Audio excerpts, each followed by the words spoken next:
Assalamualaikum warahmatullahi wabarakatuh dan selamat petang. Apa khabar? Berjumpa lagi kita di episod yang dibawakan oleh Diabetic Metabolic Unit daripada Avicenna Specialist Hospital. So untuk topik-topik yang sebelum ni kita telah pun berbincang tentang tips diabetik bersama Dr. Arif. Kita juga ada episod bersama dietitian untuk membincangkan diet yang sesuai untuk pesakit diabetik. Dan semalam kita berkongsi tips-tips ubat-ubatan bersama Puan Siah. Okey, jadi hari ini kita akan berkongsikan senaman yang sesuai pula untuk pesakit diabetik. Okey. Jadi pada hari ini kita membawakan seorang lagi pegawai pemulihan perubatan ataupun fisioterapis dari Avicenna Specialist Hospital iaitu Encik Muhammad Firdaus Razak. Encik Firdaus Razak, boleh dengar? Ya, saya di sini. Terima kasih Yati. Selamat petang. Selamat petang, apa khabar? Khabar baik. Yati apa khabar? Sihat, Alhamdulillah. So, terima kasih untuk episod yang kali ini ya. Bukan senang-senang kita nak ajak our fisioterapis untuk episod ni. So, Cik Firdaus, telah berapa lama dah berkhidmat di Avicenna? Ya, di Avicenna saya telah berkhidmat mula pada tahun 2014. Saya rasa hampir 8 tahun saya telah berkhidmat di Avicenna. Ya dah lama, dah 8 tahun dan dah membantu ramai pesakit-pesakit diabetik di hospital.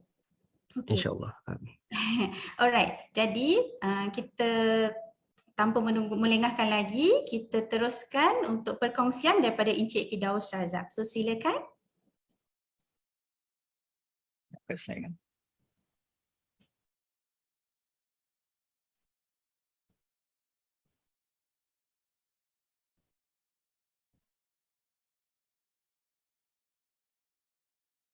Okey, terima kasih Yati. So, terima kasih kerana pada anda semua yang sudi meluangkan masa pada petang Jumaat hari ini untuk bersama-sama dengan saya berkongsi sedikit ilmu pada saya mengenai senaman ringan untuk pesakit diabetes. Dan juga bukan kepada pesakit diabetes juga, senaman ini juga boleh bantu mengurangkan ataupun mengelakkan daripada anda mendapat masalah diabetes. Okey, tapi sebelum tu mungkin kita nak tahu lebih dalam apa itu masalah diabetes. Okey, diabetes ni adalah penyakit di mana paras gula dalam darah tinggi berpunca daripada hormon insulin yang tiada dalam badan atau tidak cukup atau tidak berkesan untuk membawa gula ke dalam sel.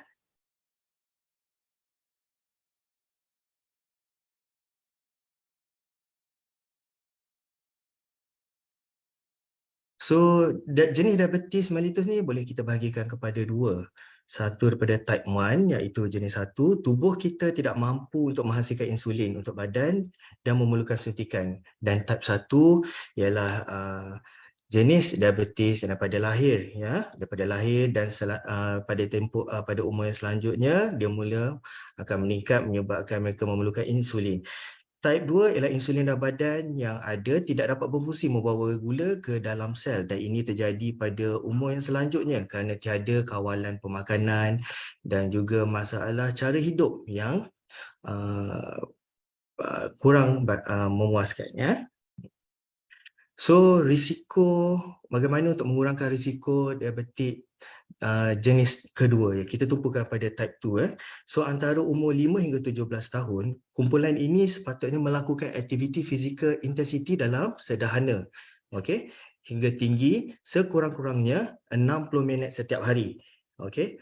Dalam golongan 18 tahun hingga 64 tahun, kumpulan ini pula perlu melakukan aktiviti fizikal intensiti sederhana sekurang-kurangnya 150 minit seminggu atau 70 minit seminggu bagi aktiviti berintensiti tinggi. Bagi mereka yang berumur 65 tahun ke bawah, kumpulan ini perlu melakukan aktiviti fizikal intensiti sederhana sekurang-kurangnya 150 minit seminggu atau 70 minit seminggu bagi aktiviti berintensiti tinggi. Jadi kita boleh tengok pada sini grup mana kita pada tahap umur mana dan berapa banyak sepatutnya exercise minimal yang perlu kita lakukan. So kalau kita mengalami masalah diabetik, diabetik ni akan memberi kesan kepada tubuh badan kita. Salah satunya kepada mata kita, kita boleh menyebabkan kerabunan, kebutaan, cataracts, dan kalau kita tengok juga kepada masalah organ seperti kegagalan buah pinggang, dan juga diabetik juga akan memberi kesan kepada salur darah seperti mendapat serangan jantung, stroke.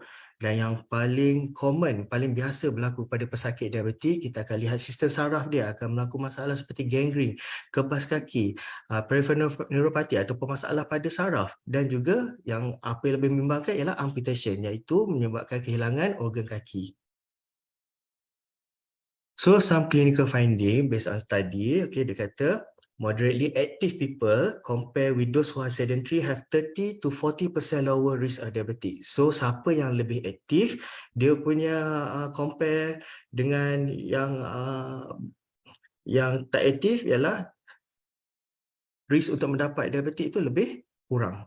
So ada juga lagi satu study, dia cakap women who report engaging in vigorous exercise, yang melakukan exercise intensity tinggi at least once a week, at least sekali seminggu kan. Ada insiden kata self-reported type 2 diabetes during the 8 years of follow-up the woman who did not exercise weekly. Okay. So strategi untuk mengatasi diabetes ialah mengikut nasihat doktor dan juga pakai dietitian untuk mengambil ubat-ubatan ataupun insulin. Okey, mengamalkan pemakanan suku-suku separuh, mengawal diet anda ya, dan melakukan diet yang betul. Dan yang paling penting ialah menurut saya sebagai melakukan senaman dan aktiviti fizikal. Dan seterusnya ialah penjagaan kaki seperti kita lihat pada luka, deria sentuh, sekiranya ada masalah kebas ataupun masalah salur darah di kaki. So kenapa kita perlu melakukan senaman? So senaman ni sangat penting untuk setiap orang. Bila kita sebut pasal senaman ni ialah kerana kita nak tengok apa benefit atau faedah daripada kita dapat melakukan senaman. So yang pertama ialah kita nak memastikan dia dapat meningkatkan pengaliran darah ke seluruh badan. Kerana penting bila pengaliran darah berlaku ke seluruh badan, badan kita akan cergas dan juga kita boleh melakukan aktiviti harian dengan lebih baik. Bagi pesakit diabetik, apabila mereka melakukan senaman, saya tidak langsung ia dapat membantu meningkatkan penyerapan insulin dan menstabilkan paras gula di dalam darah. Yang paling penting, diabetik memang begitu related dengan pesakit yang mempunyai masalah berat badan. Okay, so exercise, faedah senaman ini dapat mengawal berat badan. Okay. Dan seterusnya kita dapat lihat kalau kita melakukan senaman, kita dapat meningkatkan fungsi paru-paru, dapat bernafas dengan lebih baik dan juga dapat menjaga jantung. Okey, jantung sangat penting, perlu jaga lebih awal untuk mengelakkan masalah-masalah penyakit yang lebih kronik. Okey, dan senaman juga apabila kita melakukan senaman seperti senaman resistant ya, menggunakan load berat ataupun kita melakukan flexibility exercise, dia dapat membantu meningkatkan kepadatan tulang ataupun bone density kita. Dan apa paling penting apabila macam saya cakap mula-mula tadi ya, saya maklumkan apabila meningkatkan pengaliran darah ke seluruh badan secara tidak langsung, ia membantu juga mengekalkan kita punya saraf dan deria sentuh. Okey, study by Ryden, dia setuju bahawa dia mencadangkan combine exercise antara aerobik dan resistant exercise dalam satu sesi yang sama adalah lebih baik, akan memberi impak lebih baik dalam mengawal glycemia dan juga compare kepada aerobik atau resistant sahaja. Jadi kalau nak buat exercise, bila kita buat resistant dan aerobik dalam satu sesi yang sama, dia lebih better, lebih baik. Okey. So bila kita kata senaman, apa senaman yang boleh kita buat? Okey, jenis-jenis senaman yang boleh kita lakukan. So antaranya ialah satu, aerobic training. Okey, aerobic training tu apa? Okey, aerobic training yang melibatkan aktiviti seperti berlari, berjalan kaki, berenang, okey, menari. Ada yang suka untuk masuk zumba kan, buat aerobik, okey, dan juga berbasikal. Okey, itu adalah antara contoh-contohnya. Dan seterusnya kalau kita tengok pada flexibility training ni adalah melibatkan otot untuk kita meregangkan otot dan sendi untuk menjadi lebih fleksibel. Okey, kenapa penting? Kerana flexibility training ni akan mempengaruhi postur badan kita. Okey, seterusnya kita akan lihat kepada resistant training. Resistant training adalah melibatkan berat atau load ya, iaitu senaman kekuatan yang melibatkan penggunaan pemberat seperti dumbbell, sandbag dan lain-lain. Okey, dan last sekali adalah balance training. Balance training sangat penting terutama pada mereka yang berusia kerana senaman untuk memperbaiki keseimbangan badan dapat mengurangkan risiko untuk jatuh.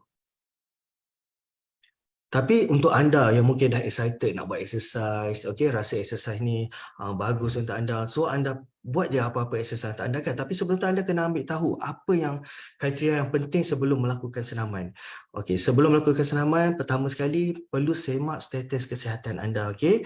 Anda perlu berjumpa dengan doktor, mungkin jika anda ada masalah penyakit lain, perlu berjumpa dengan pakar dahulu dan sekiranya anda tidak mengalami sebarang penyakit atau masalah, okey, anda boleh semak sendiri status kesihatan anda melalui tekanan darah, ya, blood pressure, cek suhu badan. Okey, cek suhu badan anda kalau anda sedang demam ataupun tidak sihat. Jadi exercise tidak dapat memberi kesan kepada anda dan juga kepada pesakit diabetik perlu memeriksa tahap gula dalam darah.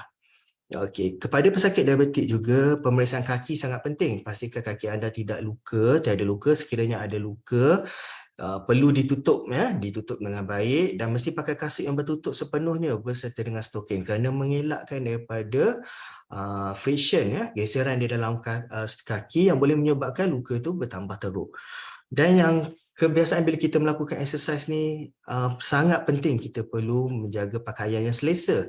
Pakaian selesa tu maksudnya pakaian yang tidak terlalu ketat dan longgar dan mesti kain yang berangin, kain yang menyerap peluh ya dan memberi pengudaraan yang baik. Sebab kalau kita katakan kita pakai pakaian yang terlalu ketat, pakaian yang tidak menyerap peluh, nanti kita akan cepat dapat heat stroke ataupun kepanasan yang melampau sewaktu melakukan senaman.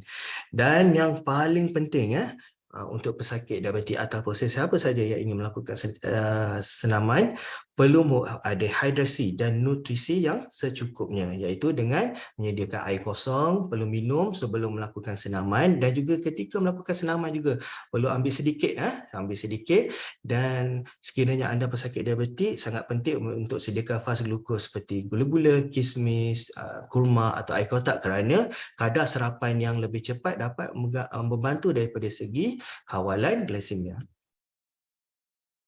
Jadi persediaan sebelum senaman, apabila anda ingin melakukan senaman, pastikan anda ada warm up memanaskan, sesi memanaskan badan 5 hingga 10 minit, tidak terlalu lama dan aktiviti senaman boleh berlangsung antara 15 hingga 30 minit dan selepas sahaja selesai melakukan senaman, anda perlu melakukan cool down, okey, sesi menyejukkan badan yang juga sama dengan warm up 5 hingga 10 minit.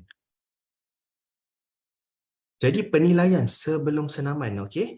Dan kalau kita nak tahu kita ni fit atau tak kan, kita boleh buat test. Okey, antara test yang dicadangkan yang sesuai untuk kita buat ialah antaranya adalah aerobic endurance test. Okey, so kita boleh tahu tahap kita di mana. Okey, iaitu antaranya adalah 3-minute step test ialah untuk kita measure cardiorespiratory fitness, kita punya keupayaan jantung dan paru-paru. Strength test, okay, kita boleh buat push up test untuk kita measure upper limb dengan core muscle strength ya. Kita punya kekuatan body bahagian atas dan juga kekuatan bahagian core ya. Dan juga 1 minute squat test untuk measure bahagian bawah lower limb ya. Dan juga standing long jump test ialah untuk measure explosive power of lower limb strength ya, untuk kita tahu kekuatan bila kita melakukan satu activity strength test Dan ada outcome measure seperti HbA1c, lipid profile, BMI, fat analysis, waist hip ratio dan body circumference. Ini semua anda boleh berjumpa dengan pakar-pakar kami di Avicenna Specialty Hospital untuk kita periksa kita punya ada outcome measure. So ini adalah jadual untuk 3-minute step test, iaitu apabila anda melakukan sebelum anda melakukan senaman tu kan, kita nak tahu tahap kita ni adalah kita antara yang very low, sangat kurang ataupun sangat excellent, sangat bagus. Okey, so apa yang perlu anda buat ialah anda perlu cari satu tangga, okey, dan anda perlu melangkah ke tangga itu, turun dan naik, okey, selama 3 minit. Okey, tidak terlalu perlahan dan tidak terlalu laju. Dan apabila anda sudah habis daripada melakukan step test, anda perlu rest dalam keadaan berdiri selama 30 saat dan selepas 30 saat anda mesti ambil bacaan, tekanan denyutan nadi atau tekanan nadi anda. Okey, dan anda boleh comparekan dengan rajah yang saya berikan ni, ya. So apabila anda dah tahu fitness anda di level mana, anda boleh lihat kepada cadangan untuk pelan senaman. Okey. So pelan senaman ni kita boleh bagi pada 3. Kita ada high level, medium level dan juga low level. So sekiranya anda excellent kan, high level. So katakan kita good dalam group yang good and excellent. Okey. So exercise macam saya cakap tadi adalah 2 combination exercise yang terbaik ialah aerobic dan strength. Jadi aerobic anda boleh buat running, boleh berlari, boleh cycling dengan laju, jump rope, untuk 15 minit. Berlari, seperti zumba, hiking, boleh main football atau treadmill, Dan FIT ni ialah frekuensi, intensity dan juga kita punya time untuk exercise kita bahagikan. So frekuensinya adalah 3 hingga 5 kali seminggu. Dia punya intensity adalah 70 to 89%, daripada kita punya heart rate. Dan time kita adalah 75 minit. Sebab itu kita boleh bagi kepada 20 minit selama 3 hari. Dan RPE ni saya akan terangkan kemudian nanti, ya.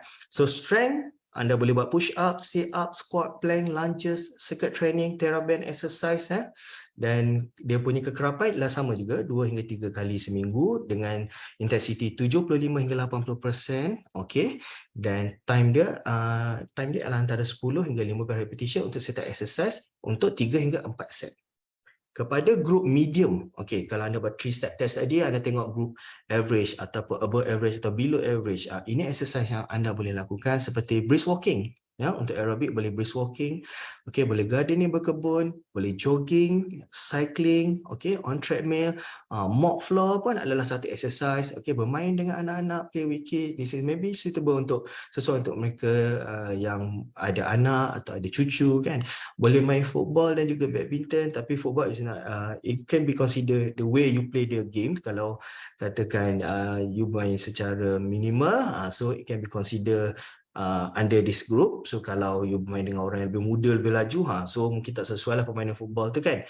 Dan swimming, dan dia punya frekuensi dia adalah 5 kali seminggu dengan 55 hingga 69% intensity, dan juga time dia adalah 150 minit. Kita pecahkan kepada 30 minit setiap hari.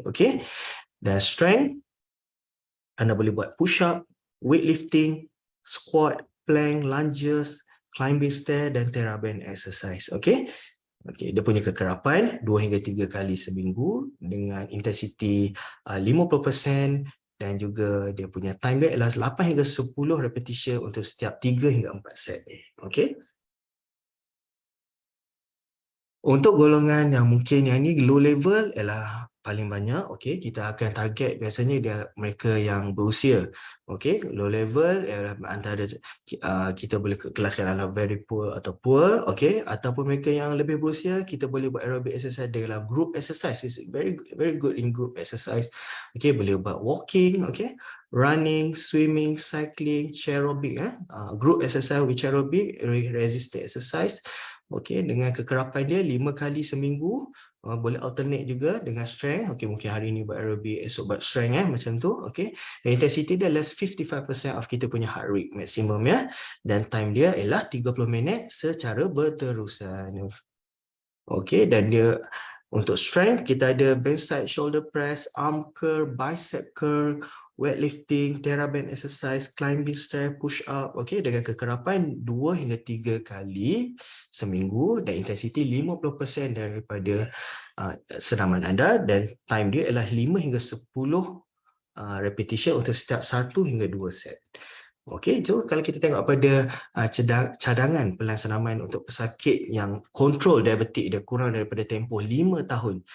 Dan pesakit ini bersenam sekurang-kurangnya 2 hingga 3 kali seminggu. So mungkin hari ini adalah satu plan daripada saya. Mungkin kita boleh buat daripada hari Isnin kita boleh buat aerobic, aerobic kita boleh brisk walk, and then selama 30 minit. Hari Selasa kita boleh combine aerobic dengan strength, kita brisk walk dengan squat selama 30 minit, iaitu 3 hingga 4 set. Hari Rabu kita tukarkan semula kepada aerobik, iaitu brisk walk dekat mana? Dekat rumah selama 30 minit, Okey, carikan tempat yang luas, ya, jangan berjalan di dalam bangunan. Kalau boleh cari tempat yang terbuka yang anda boleh rasa lapang, ya, bila buat exercise. Dan pada hari Khamis anda boleh buat aerobic dan strength semula dengan brisk walking dan squat, sama juga 30 minit bersama dengan 3 hingga 4 set. Dan hari Jumaat anda boleh start buat strength training.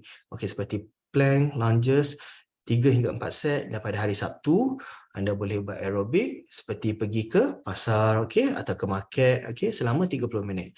Dan mana pergi hari Ahad kan? Okey, hari Ahad anda boleh rest, okey, spend masa lebih baik bersama dengan keluarga. Okey, seterusnya kalau cadangan pelaksanaan untuk pesakit yang tidak kontrol diabetik dia atau lebih lama tempoh daripada 5 tahun dan pesakit tidak pernah atau jarang bersenam, mungkin dia boleh mulakan dengan low intensity, ya. Mulakan pada hari Isnin dengan aerobik seperti jalan selama 30 minit, okey. Jalan juga merupakan satu bentuk exercise, ya. Hari Selasa boleh buat strength sahaja, tak perlu combine, ya. Boleh buat arm curl sebanyak 1 hingga 2 set. Pada hari Rabu anda boleh mula semula dengan aerobik, iaitu berjalan ke rumah selama 30 minit. Ya, pada hari Khamis kita ada strength training, boleh buat bicep ke 1 hingga 2 set. Hari Jumaat buat aerobik, berjalan di taman, di taman berdekatan di rumah, okey, selama 30 minit. Dan pada hari Sabtu boleh buat aerobik, iaitu berjalan ke minimarket atau pasar selama lebih daripada 30 minit. Ini untuk golongan yang tidak dapat kontrol diabetik dia dan lebih tempoh lebih daripada 5 tahun, ya. So, apabila anda melakukan senaman, sometimes anda rasa pada permulaan untuk body adaptation ataupun membiasakan diri melakukan senaman, sometimes ada pesakit yang akan mengalami masalah sesak nafas, peluh yang berlebihan non-stop walaupun sudah berhenti daripada melakukan aktiviti tertentu, rasa kepeningan, pening hingga rasa berpusing, atau sometimes baru start dah rasa kekejangan otot, ya. Mungkin tidak properly stretch ataupun tak buat regangan dengan betul. Okey, ataupun macam saya cakap, mungkin tak biasa dengan melakukan senaman, ya. Sometimes ada rasa gemetar, dada berdebar, palpitation, ya. Dan juga sometimes ada rasa penglihatan kabur. Kalau ada simptom-simptom ni, boleh berhenti daripada melakukan senaman. Jika anda tempat duduk, anda duduk terlebih dahulu, ambil pernafasan, ya. Bernafas dengan baik. Dan jika ada kawan ataupun sesiapa yang berdekatan, boleh maklumkan anda mengalami simptom-simptom ni. Dan sekiranya masih berlarutan, okey, anda perlu berjumpa doktor untuk mendapatkan pemeriksaan lanjut dan anda boleh datang ke Avicenna Specialist Hospital. Okey. So untuk penutup senaman, okey, adalah penting untuk macam saya cakap tadi, kita dah buat warm up, bila nak tutup kita kena buat cooling down. Okey, cooling down ni adalah kombinasi kita buat regangan otot secara statik. Okey, daripada atas hingga ke bawah anda perlu meregangkan untuk mengelakkan pada otot itu rasa kejang. Okey. Lepas tu anda mesti combine dengan senaman pernafasan. Bagaimana senaman pernafasan? Anda perlu tarik nafas dalam-dalam dan juga hembus panjang-panjang. Okey. Hembus panjang-panjang secara perlahan-lahan, ya. Jangan paksa pernafasan anda sehingga anda rasa tidak dapat bernafas dengan betul. Okey. So ini yang saya bincangkan tadi, RPE. Apabila anda melakukan senaman ini semua, box scale RPE adalah untuk menilai apa anda rasa tindak balas anda apabila melakukan senaman itu. Adakah bila senaman yang kita berikan itu ada terlalu berat ataupun terlalu mudah, ataupun anda rasa rasa macam boleh buat tapi agak susah. Kita tengok kelas dia di mana. So daripada penilaian ini kita boleh tahu yang anda bila buat sesi yang seterusnya ada perubahan ataupun masih sama ataupun memang anda konsisten dan ada masalah. So perlu berjumpa dengan doktor sekiranya exercise tidak dapat membantu anda untuk memberi kesan yang baik kepada tubuh badan anda. Okey? So dalam membuat exercise juga, senaman, ada halangan-halangan tertentu seperti pada masa sekarang kita cepat untuk rasa kepenatan sebab kita terlibat dengan banyak sangat tanggungjawab, okey, seperti menjaga keluarga, bekerja, okey. Dan kadang-kadang kurang motivasi kerana apa? Kita tak ada guideline daripada trainer, daripada fizioterapis, daripada doktor, mungkin tak ada saranan daripada keluarga atau kawan-kawan, okey. Dan yang paling penting untuk mendapatkan motivasi ni, senaman ni tidak boleh lakukan bersendirian. Sebaik-baiknya anda cari partner atau teman atau lakukan bersama pasangan masing-masing, okey. Kadang-kadang ada jadual kerja yang terlalu ketat sehingga tak dapat melakukan senaman. Sometimes kerja daripada pagi sehingga petang hingga malam. Jadi tak sesuai kalau melakukan senaman pada lewat malam. Senaman sebaik-baiknya dilakukan pada waktu pagi ketika badan kita masih lagi segar dan baru bangun tidur. Okey. Dan kepada pesakit-pesakit diabetik, kadang-kala mereka risau mengalami hypoglycemia, iaitu satu keadaan di mana mereka rasa ingin kepeningan, penat ataupun rasa tak selesa ketika melakukan senaman. Jadi dia ada anxiety, ada rasa kalau buat ni okey ke? So kalau nak tahu kena buat dulu, kena try dulu, okey? Dan hilang kawalan kepada penyakit diabetes. Okey, hilang kawalan kepada penyakit diabetes ini ialah di mana anda dah lama tidak pernah follow up dengan doktor, tidak pernah melakukan senaman dan masih lagi tidak kawal daripada segi pemakanan. Jadi ini semua adalah satu halangan kepada anda melakukan senaman kerana anda hilang fokus, anda tak tahu sama ada anda boleh start senaman ataupun tidak. Jadi sangat penting untuk anda menjaga diri sendiri untuk sentiasa melakukan follow up dengan doktor dan juga bertemu dengan pakar-pakar yang sepatutnya. Okey. Ada juga di kalangan pesakit-pesakit diabetes dia mengalami masalah obesiti ataupun berat badan yang berlebihan. Jadi mereka risau kepada kecederaan atau yang sedang mengalami kecederaan. Ada juga pesakit diabetes ini mereka yang berusia lanjut. Okey, jadi mereka risau kalau buat exercise ni akan efek kepada tulang, kepada sendi. Okey, akan menyebabkan mereka sakit. Buat satu session akan menyebabkan mereka sakit. Jadi sebenarnya untuk pengetahuan semua, exercise ini sebenarnya menguatkan sendi dan tulang dan juga otot anda. Okey, berbanding mereka yang tidak melakukan senaman. Okey. Dan seterusnya pengurusan diri yang tidak teratur. Sometimes kita tak dapat nak cari masa yang betul ya. Kita tak tahu apa yang perlu kita lakukan. Jumpa doktor dulu ke, buat exercise dulu ke, ataupun perlu jaga diet sedahulu ke kan. Jadi sangat penting untuk menguruskan diri ya. Perlu ada self awareness mengenai masalah ini. Okey, dan banyak sekali buat masa sekarang mungkin ada yang kata kurang kemudahan senaman di rumah atau kawasan tempat tinggal, mungkin tinggal di kawasan bandar. Okey, tapi sekarang kita lihat rata-rata banyak taman-taman ya, pusat-pusat rekreasi yang disediakan oleh Majlis Perbandaran di kawasan perumahan ataupun ada juga di kawasan bandar yang anda boleh bayar dengan kadar yang minimum pergi ke gimnasium. Okey, so anda boleh mula untuk melakukan senaman. Okey, jadi mungkin itu saja pada saya. Terima kasih. Mungkin boleh sambung mula pada Yati. Ya, terima kasih Cik Firdaus. Okey, so begitu detailnya Cik Firdaus berkongsikan kepada kita tentang senaman ringan yang sesuai, jenis-jenis senaman yang sesuai untuk pesakit diabetik.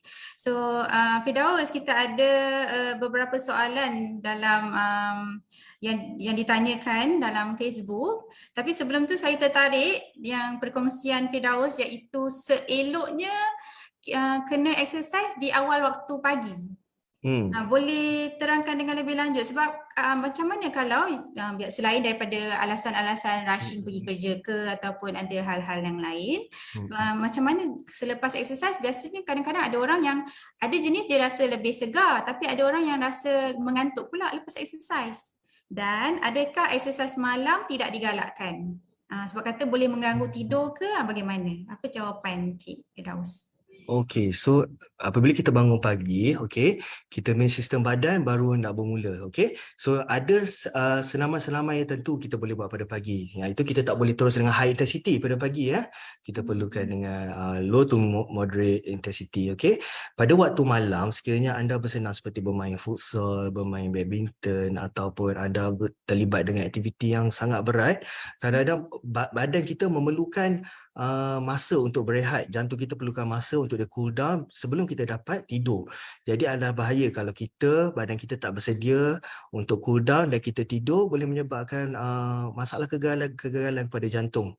Okey, waktu pagi kebiasaan kepada sesetengah pesakit mereka mengalami masalah sendi yang keras, masalah otot yang tegang. Jadi the best time adalah waktu pagi. Anda boleh mulakan dengan melakukan regangan dan mobilization exercise, maksudnya melakukan senaman yang melibatkan pergerakan berulang kali pada sendi. Okey, anda boleh startkan Macam dengan saya lihat yang tai chi kalau waktu pagi-pagi tu. ya betul. Tu bagus kan kita tengok tai chi. Tengok daripada jenis grup yang kita nak sasarkan. Kalau katakan golongan elderly, okey mungkin 50-60 tahun, kita boleh startkan dengan flexibility exercise aerobic exercise. Okey. Okey, boleh. Mm-mm. Okey, soalan seterusnya, kalau maksudnya daripada orang yang sihat tu, tadi Firdaus kongsikan dia kena Mm-mm. exercise dalam 150 minit seminggu. Mhm. Lebih kurang dalam 20 ke 30 minit lah ya setiap hari Mhm. kan? Okey, So dalam jadi 3 sesi lah seminggu, lebih dalam kurang lah. okey, okey. So kalau untuk pesakit diabetik pun adakah sama kekerapan exercise itu? Kekerapan exercise pada pesakit diabetik bergantung kepada keupayaan pesakit. Okey, sekiranya kalau pesakit dia penat ataupun ada pada hari, contoh kalau hari yang berjalan dia okey, tapi bila dia mulakan dengan strength training dia ada rasa macam sakit sendi. Yang tu kita boleh offkan dulu exercise-nya. Okey, kita boleh teruskan dengan aerobik, tak ada masalah, boleh. Okey. Tapi jangan stop daripada melakukan exercise. Baik-baik. Okey. Dalam Facebook, Nisa Syakira bertanya, berenang, contohnya snorkeling dengan diving boleh ke? Ini saya tak pasti ni untuk yang Nah, pesakit oh. diabetik ke untuk orang biasa je ni?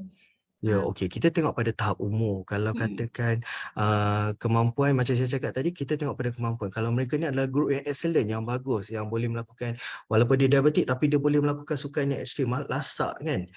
Dan tak ada masalah, dan dia juga kawalan glycemia dia okey, dan dia boleh go for it. No problem. Okey, Tapi okey. kalau dia ada certain limitation seperti faktor umur, masalah sakit sendi, masalah sakit belakang, mungkin kita tak boleh benarkan pasien untuk lakukan snorkeling ataupun diving. Pesakit yang kira kaedahnya pesakit yang mempunyai kawalan gula yang terkawal, tak ada masalah untuk dia join apa-apa aktiviti walaupun sukan lasak kan. Okey, baik. Untuk pesakit yang memang kencing manisnya tu terlalu tinggi ataupun menyebabkan stroke pula, so ada soalan bagaimana jenis exercise yang sesuai untuk pesakit diabetes yang bedridden ini? Okey, untuk pesakit bedridden ataupun stroke dan mengalami diabetik, okey, kita akan lebih tertumpu kepada kita melihat kepada sudut neurological, okey. Kita akan rawat pesakit ini dengan memastikan pasien masih melakukan exercise secara passively. Okey, kita akan bantu pasien dengan pastikan dia boleh duduk, ya, boleh melakukan pergerakan sendi dengan bantuan ataupun assistant, ya. Okay. So maksudnya mungkin boleh Cik Firdaus kongsikan dengan lebih lanjut sebab sebagai 8 tahun pengalaman di Avicenna Special Hospital, pesakit diabetik biasanya ada masalah-masalah yang berangkai yang lain, contohnya uric acid ataupun sakit sendi dan juga yang masalah stroke tadi tu. So bagaimana pegawai pemulihan kesihatan membantu pesakit-pesakit di Avicenna Specialist Hospital? Untuk ada certain condition yang macam stroke, maybe arthritis ataupun gout, kita akan ini yang saya maksudkan tadi, limitation kepada pesakit. Kita akan lihat kepada masalah pesakit itu dulu, kita akan assess, kita akan tengok. Kalau most of the time kita akan advise patient untuk hold dulu daripada melakukan exercise. Kita akan rawat sekiranya dia ada masalah sakit. Kita akan target pada pain, pada masalah kalau dia ada mengadu sakit, sekiranya dia tak ada sakit. Exercise adalah satu cara untuk mengurangkan sakit pada sendi.